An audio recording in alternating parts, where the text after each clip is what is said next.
Հրապարակը գրում է. պետական շարքային ծառայողները հերթական հիասթափությունն են ապրել իշխանության կողմից օգտագործելու եւ չվարձատրվելու կապակցությամբ։ Թերթին ասել են, որ հունիսի 7-ի ընտրություններից առաջ պետական ծառայողների մեծ մասին պարտադրել են լծվել իշխանության քարոզչությանը եւ աշխատել իշխող ուժի համար, խոստանալով, որ ընտրություններից հետո մեծ անակնկալ են ստանալու դրա դիմաց։ Խոսքն ընթացիկ հավելավճարների ու պարգևավճարների մասին չէ, այլ հենց ընտրությունների համար արված աշխատանքի դիմաց կլորիկ պրեմիայի։ Սակայն ընտրություններից հետո խոստացած անակնկալը գրել են սառույցին, երբ որոշները հետաքրքրվել են ու պահանջել խոստացված անակնկալը, նրանց ասել են, որ չենք կարող բոլորին տալ, աղմուկ կբարձրանա։ Ապա ում պետք է խրախուսել են մեծամասնությանն էլ դասական ձևով գցել։ Երեք թերթը տեղեկացել է, որ ՀՀ կառավարությունը 5 միլիարդ դրամ է հատկացրել հայտնի պիլոտային ծրագրի շրջանակներում ղեկավար կազմերին միլիոնանոց պրեմիաներ վճարելու համար։ Թերթը հիշեցնում է, որ մի անգամ վճարել են 2025-ի դեկտեմբերին, ապա կես տարի չեն վճարել, որ ընտրություններից առաջ մարդկանց չզայրացնեն։ Հիմա նորից սկսել են վճարել պրեմիաները։ Հրապարակը գրում է. հունիսի 30-ին Նիկոլ Փաշինյանն ընդունել էր Վրաստանի ներքին գործերի նախարար Սուլխան Թամազաշվիլուն։ Վրացի պաշտոնյան վարչապետին մի շարք խորհրդանշական նվերներ է հանձնել։ Նվիրել է Ցիլա Ցալկալամանաձեի հեղինակած Լուազոնե տեխնիկարվե մալապատ նկար 350,959 դրամ արժեքով եւ շոթ հարուսթավելու ընձենավորը պոեմը։ Գրքի կազմը պղնձից պատված 998 հարգի արծաթով 0.03 մմ հաստությամբ, այնուհետև 999.9 հարգի ոսկով նույն 0.03 մմ հաստությամբ։ Արժեքը 113,100 դրամ։ Ընձենավորը համաշխարհային գրականության դասական ստեղծագործություններից է, որի առանցքային գաղափարներն են ընկերությունը, հավատարմությունը, սերը, արժանապատվությունն ու քաջությունը։ Վերջին շրջանում ընթերցանության մասին հաճախ հրապարակային գրառումներ անող եւ հերթական ընթերցած գրքի մասին հանրությանը տեղեկացնող Նիկոլ Փաշինյանի գրադարանում այս ստեղծագործության հայտնվելը պատահական չէ։ Մնում է ակնկալել, որ նա ոչ միայն կընթերցի, այլև կխորհի այն արժեքների շուրջ, որոնք ներկայացված են Ռուսթավելու հայտնի պոեմում։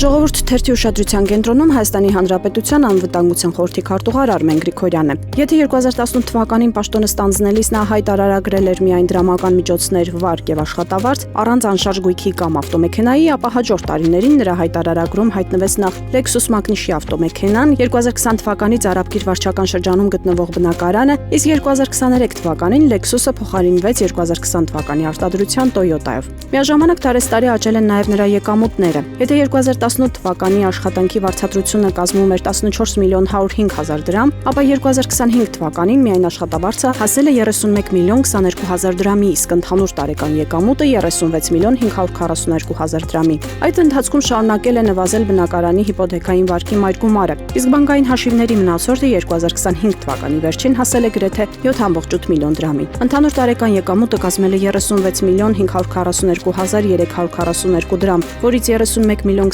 22,387 դրամը ՀՀ վարչապետի աշխատակազմից ստացած աշխատավարձ, 5 միլիոն 519,955 դրամ այլ եկամուտ ՀՀ պետական եկամուտների կոմիտեից։ Վարկի մարման նողված վճարումները կազմել են 8 միլիոն 604,871 դրամ 90 լումա։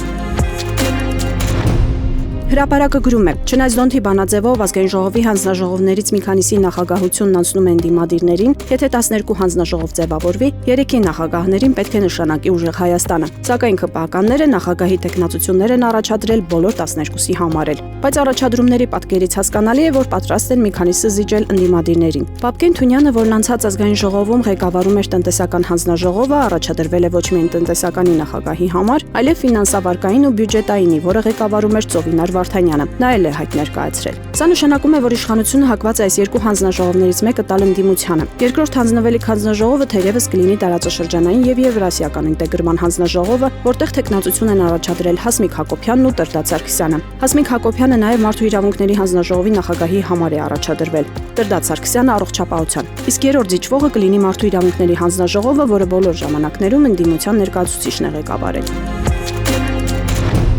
Ժողովրդի տեղեկություններով կրթության, գիտության, մշակույթի եւ սպորտի նախարարություններում կադրային փոփոխությունների շարքը կարող է շարունակվել եւ առաջիկայում պաշտոնին հրաժեշտվողների ցանկում կարող է հայտնվել նաեւ նախարարի տեղակալներից մեկը։ Խոսքը փոխնախարար Արաքսիա Սվաջյանի մասին է։ Նրա պաշտոնավորման շուրջ դժգոհությունները հատկապես սրվել են ամառային ճամբարների կազմակերպման հետ կապված խնդիրներից հետո։ Այս պահին ծառայողական քննություն է ընթանում, մասնավորապես խոսքը վերաբերում է աղբյուր ճամբարին, որի գործունեության կազմակերպման նպատակով կառավարության որոշմամբ հատկացվել էր ավելի քան 32 միլիոն դրամ, որպեսզի սոցիալ սոցիալապես անապահով եւ խոցելի խմբերի երեխաները հնարավորություն ունենան ամառային հանգիստ կազմակերպելու։ Սակայն ճամբարի աշխատանքների մեկնարկից շատ չանցած արձանագրվել են լուրջ խնդիրներ։ Միևնույն ժամանակ ԿԳՄՍ նախարար Ժան Անդրեասյանի հետագա պաշտոնավարման հարցը չի քննարկվում։ Նա շարունակում է պաշտոնավարել չնայած այսքան սկանդալներին, ինչպես նաեւ իր մտերիմների Հայաստանի պետական մանկավարժական համալսարանի ղեկավար կազմի ներկայացուցիչների մասնակցությամբ կոռուպցիոն գործի բացահայտմանը, որը ներկայումս քննվում է դատարանում։ Ժողովրդին ՀՀ-ից արտահանմամբ զբաղվող միջազգային բռնափոխադրումներ իրականացնող գործարարներն ու տրանսպորտային ոլորտի ներկայացուցիչները դժգոհել են, որ եվրոպական ուղղությամբ բեռների տեղափոխման գործընթացում շարունակում են բախվել լուրջ վարչարարական եւ մաքսային խոչընդոտների, որոնք էապես մեծացնում են թե ժամանակային, թե ֆինանսական ծախսերը։ Մասնավորապես Հայաստանից Եվրոպական միության անդամ երկրներ արտահանվող ապրանքները սահմանային անցակետերում միանգամից չեն բաց թողնվում։ Բեռնատարները ենթարկվում են երկարատև ստուգումների, կապարակնքվում են։ Օրերով մնում մաքսային տերմինալներում իրականացվում են լրացուցիչ զննություններ ու վարչարարական ընթացակարգեր։ Այս իրավիճակը հատկապես ծանր հետևանքներ է ունենում գյուղատնտեսական եւ արագ փչացող ապրանքների արտահանման դեպքում։ Մինչ ապրանքը սպասում է սահմանային ձևակերպումների ավարտին, գործարարները կրում են լրացուցիչ վնասներ, թե ապրանքի որակի վատ թարացման, թե ժամկետների խախտման պատճառով։